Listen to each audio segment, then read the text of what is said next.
Thank you for joining Sports Development Series. We yours truly, Boma Ekiyor.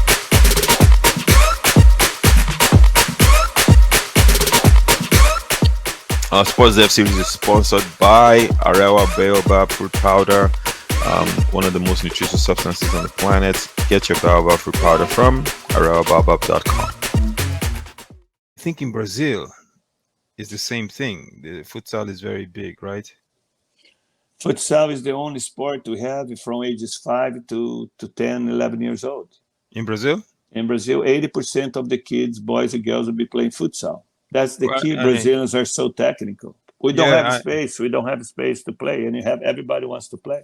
and in Spain they do the same thing. They started to do many, many years ago, to the So point that that they even became national champions now. yeah, they did. World champ, world Yeah, champion. yeah. So that explains why they get so very technical. They're good on the ball. The first touch is good. One of the reasons. The second reason was every corner. Now, if you have a basketball net, we have a futsal net under now. Every kid now go there and or using their hands or using their feet.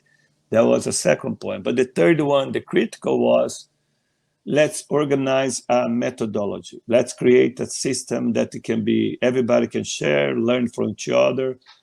And I was happy to be observing the environment.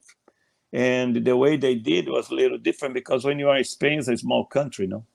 And you have, well, of course, you have Catalonia, Madrileños fight every morning, but each one of them has consistency of teaching and the country backup.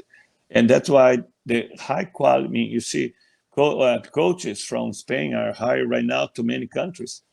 This used to be Britishes, used to be the Dutches, used to be the Germans, used to be the Brazilians. Now, Spain has been in the market for many, many years now. As the way they're doing very well. They respect, they talk about it's something that we need to respect, you know. So they do you say the consistency of methodology. So they try to make sure all the coaches that are under the federation in the country understand the most basic level of knowledge that they need to apply in teaching the players. So if you have a country, you just can't have specific people say, oh, I'm a coach and I'm going to train players. They have to go through a system to be educated on how they should coach. And that way, you know that all the coaches around the country are teaching players. Some way consistently, correct. I see. Yeah. But you have to put in consideration 2 points on this description. Is the country, if you look at the positive side for both ways, the country tried to give a minimum requirement for somebody to go there, get the direction of your child. That's a very important deal. And you have so many other factors that you need to be careful. Some adults sometimes get too excited. But the other point is